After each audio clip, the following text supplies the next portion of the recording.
welcome to Agile Principle Run Uncut. If you have not been to agileprinciple.com, I want to let you know that out there we've got training for those folks who are looking to know more about Agile, probably for their CAPM exam or PMP exam and what have you. And in this show, we talk about all sorts of Agile topics, the good, the bad, and the not so visually appealing, to put it politely. So Roy, how you doing? I'm doing well, Phil. You doing well today? I'm doing good. Can't complain. Sun's out, good weather. It's becoming a bit milder. You know, out here in Arizona, it gets crazy. Last week it was like 114 on one of the days. So yeah, can't complain. I think the weather is being refined somewhat. So not groomed, but refined. Not groomed. Not groomed, and that takes us to our topic for today, Roy. I mean, what's up with that term in the previous Scrum guide called backlog grooming, or what was it called? It used to be called backlog grooming and or story grooming. Lots of different terms for it, but the key word is grooming. So this might be a slightly politically incorrect conversation. We're going to do our best to keep it to keep it happy, although it's a difficult subject to do that with. So yes, we decided, the Agile community decided that the concept of backlog grooming was not a good way of expressing the intent, since grooming has some very negative connotations, specifically in child grooming, to say it as best we possibly can. So it's not a good thing. It's not something that we really want to be in any way related to. And so it was decided a while ago, and with good intention, and it was the right thing to do, to try to remove that from the vocabulary. So the phrase has been changed to backlog refinement or story refinement. And that's really definitely a good thing.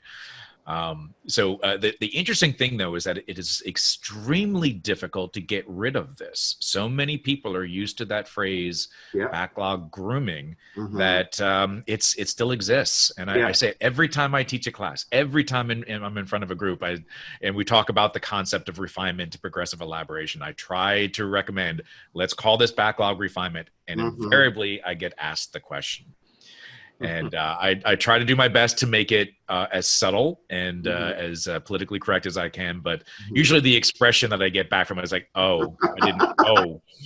Yeah, so let's try to get rid of that. Let's try to drop that from our vocabulary. Absolutely. And I mean, sometimes it's just a word that has a different meaning. But in the times we're in, I mean, people are even more hypersensitive to these things. Absolutely. And being agile, of course, the sensible thing is to cut what doesn't work. Absolutely. So it is a good thing, and you know, as like anything else, we should change with the times. So that's the whole concept of Agile. As things evolve, society evolves, the words and terminology evolve. So let's make sure that we're using terms that are a little less offensive and in any way related to something that we don't want to be involved with. That's certainly one of the best examples of something we want nothing to do with.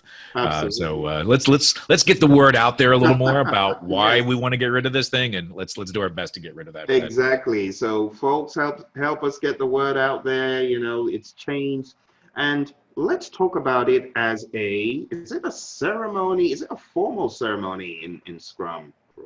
Yeah, so good question, Phil. So actually, backlog refinement is not really a formal ceremony. It doesn't really appear as one of the primary ceremonies that we do in Scrum, but almost every team that I know does it. And with good reason.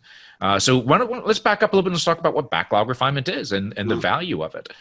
So the concept with backlog refinement is that we want to take a look at the work that's coming up in the next or in some upcoming sprint, and have it spend a little bit of time to understand it better.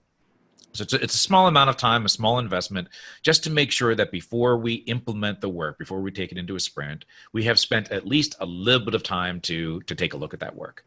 Now, some organizations need more of it than others, and it might be because they don't have a lot of domain experience or subject matter experience. The work is less understood.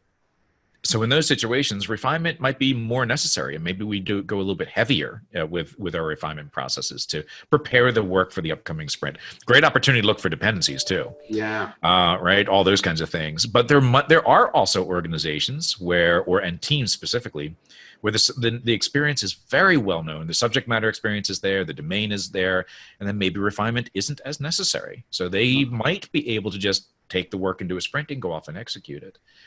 So there is huge value in it, but it's definitely kind of a weighted value. Some organizations need it more than others. So highly recommended. I always recommend my teams at least spend a little bit of time before they jump into a sprint. Mm-hmm. So let's say you are in the middle of a sprint currently. Mm-hmm. You're thinking about the next sprint coming up. How mm-hmm. much time do you really want to dedicate to that, Roy? I mean, should we put some boundaries, around the time spent on such so that we don't go off on a tangent doing it? Yeah, absolutely. So we don't want to do too much refinement, and but we want to make sure that we have a well-defined backlog, at least defined well enough that we can be successful. And that's really the intent, is to try to be more successful. So rather than putting a time limit on it, I tend to use it look at it a different way. I look at it from a perspective of the quality of your product backlog.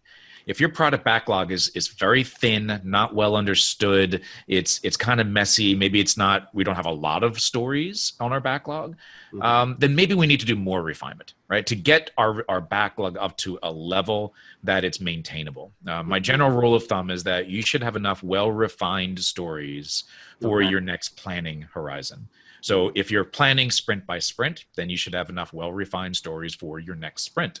If you're planning perhaps multiple sprints, then you should have enough somewhat well-refined stories for that longer-term planning horizon. Obviously, you don't want to refine your entire backlog. You don't want 6 months worth of well-refined stories. True. You want just enough for that planning event. And, usually a couple of sprints is usually about right. Maybe a little more than that, depending on your situation.